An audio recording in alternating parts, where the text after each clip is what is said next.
In the early to mid-1800s, the Erie Canal established a transportation network that galvanized New York as the Empire State. Described as an engineering marvel at the time, the construction of the canal provided for tremendous growth across the state, giving rise to cities and towns, industries and businesses that laid the foundation for our communities.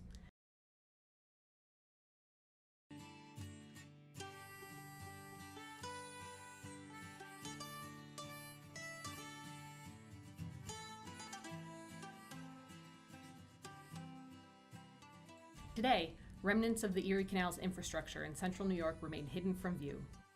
Whether you're driving on Erie Boulevard, ice skating at Clinton Square, or visiting the Erie Canal Museum, you'll find traces of what used to be, but it's possible to live here and never make the connection to the Erie Canal's existence. Our history is important to understanding the place we live. Helmed by DeWitt Clinton, mayor of New York City, the Erie Canal began construction in 1817 and was complete by 1825.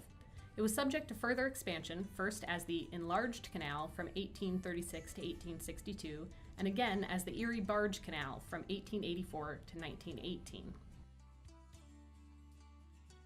The steady increase in canal traffic over the course of that 100-year span continually spurred growth and development in cities like Syracuse, with tourism, commerce, and new settlers prospering from the success of the canal.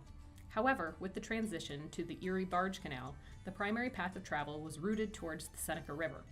The portion running through Syracuse would then be filled in from 1922 to 1926, making way for its transformation into the present-day Erie Boulevard.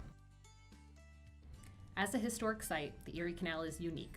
We're accustomed to historic sites being protected and distinctly marked to show your arrival, but there's no clear context on how one might connect to the filled-in stretches of the Erie Canal.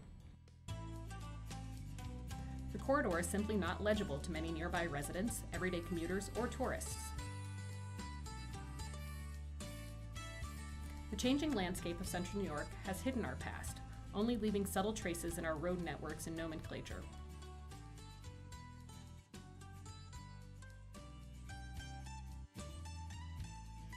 By elevating our view of Erie Boulevard as more than just a road, we can rediscover our connection to the Erie Canal.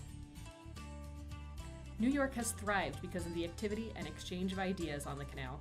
By reclaiming our stake in that heritage, central New York can help foster new growth and opportunity the way the Erie Canal once did.